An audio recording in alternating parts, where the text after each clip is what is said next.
Today, we're diving into one of the most powerful and influential stories ever told.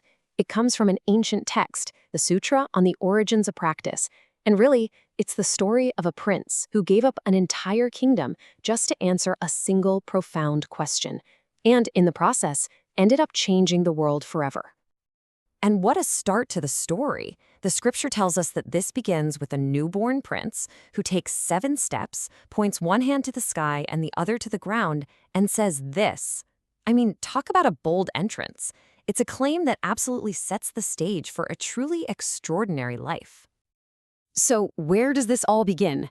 We start in a kingdom called Kapilavastu, and the birth of Prince Siddhartha, well, it wasn't just a royal event. It was more like a cosmic one, filled with these incredible signs and a prophecy that would shape his entire destiny. Yeah, the scale of this was just immense. The text describes 32 auspicious signs happening all at once. We're talking about the earth itself trembling, dead trees bursting into flower, and people's senses being miraculously healed. This wasn't just a royal birth, it was like the entire universe was throwing a welcome party for a world-changing soul. Now, of course, signs like these don't go unnoticed. There was a wise hermit, a sage named Asita, who saw all this happening from his mountain retreat, and he knew exactly what it meant. He immediately makes his way to the palace because he recognizes that this is no ordinary child. A truly great being had just arrived. And this part of the story is just so powerful. Asita sees the prince and foresees 2 possible paths for him. He'll either be a great king who conquers the world or a great sage who saves it. And then he starts to cry. The king, of course, panics, thinking something's wrong, but Asita explains he's not weeping for the prince. He's weeping for himself because he knows the prince will become a Buddha, but he's too old and will die before he gets to hear the teachings. The king, though, he heard something very different in that prophecy. He was terrified of losing his son to a spiritual life, so he decided to do everything in his power to make sure the prince chose the throne. His solution? To build the ultimate gilded cage. The king basically tried to engineer a perfect world. Palaces for every season, incredible gardens, thousands of entertainers, you name it. But the most crucial part of his plan wasn't what he put in the prince's life, but what he kept out. The prince was to be completely shielded from any sight of aging, sickness, or death, the very things that might spark a spiritual search. But here's the thing about the king's plan. It had a huge flaw. You can surround someone with pleasure, but you can't get rid of that fundamental human need for meaning. And the scripture says that even with all this luxury, the prince felt this deep, nagging feeling that something just wasn't right. It's a timeless lesson, isn't it? All the external stuff in the world can't silence those internal questions.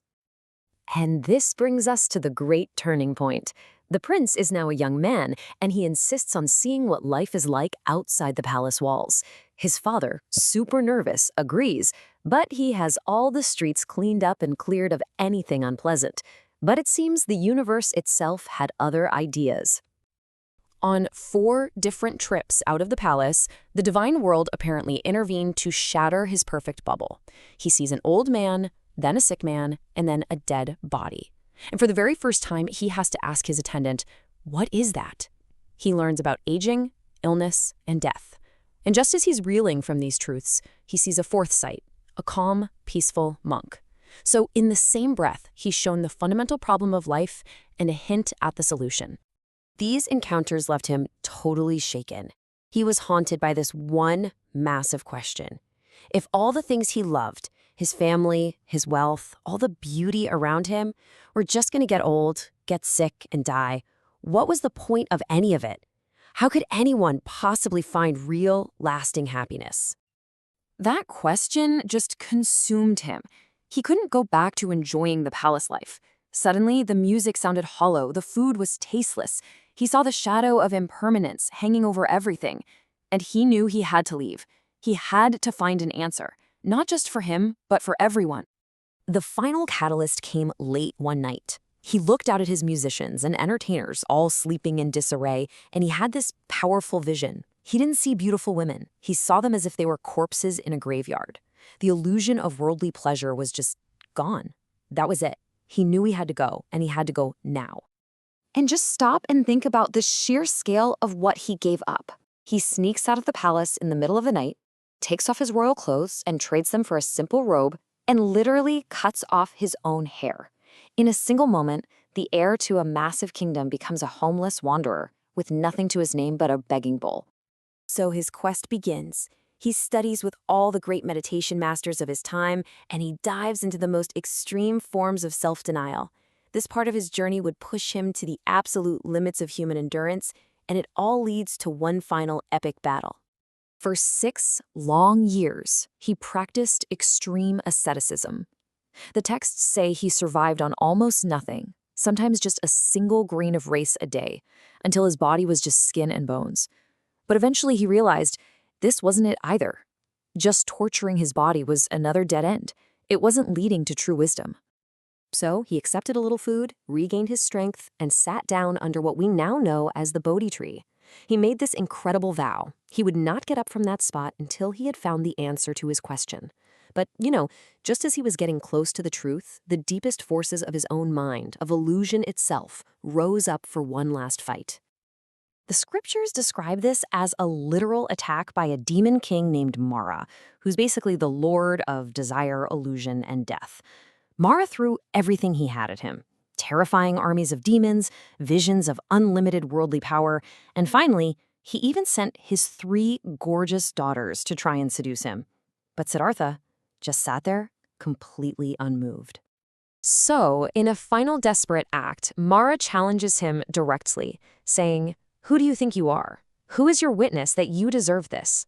Siddhartha doesn't say a word. He simply reaches down with one hand and touches the ground. And the scripture says the entire earth shook and roared, testifying that it had witnessed all his lifetimes of good deeds that had led to this very moment. Just like that, Māra and his armies vanished. And with all those inner obstacles gone, his mind became perfectly clear. He saw the precise chain of cause and effect that leads to suffering, and more importantly, he saw exactly how to break that chain. This wasn't just a warm, fuzzy feeling. The text describes it as a complete transformation, the attainment of specific powers, and a perfect, unshakable understanding of reality. Just as the morning star rose in the sky, his 6-year agonizing search finally came to an end. The prince was gone. Siddhartha Gautama was now the Buddha, which literally just means the awakened one. He had woken up. And this really is the most crucial part of the whole story. His enlightenment wasn't some private escape hatch. He hadn't found a secret way out of the problems of the world just for himself. What he had discovered was a universal path, a map and a method that anyone, from a prince to a pauper, could follow to find their own way out of suffering. So it leaves us with this pretty big question. This prince walked away from everything our world tells us we should want: power, wealth, pleasure, all to find something real. It kind of makes you wonder, what illusions are we living in? What gilded cages have we built for ourselves? And what would we be willing to question to find our own answers?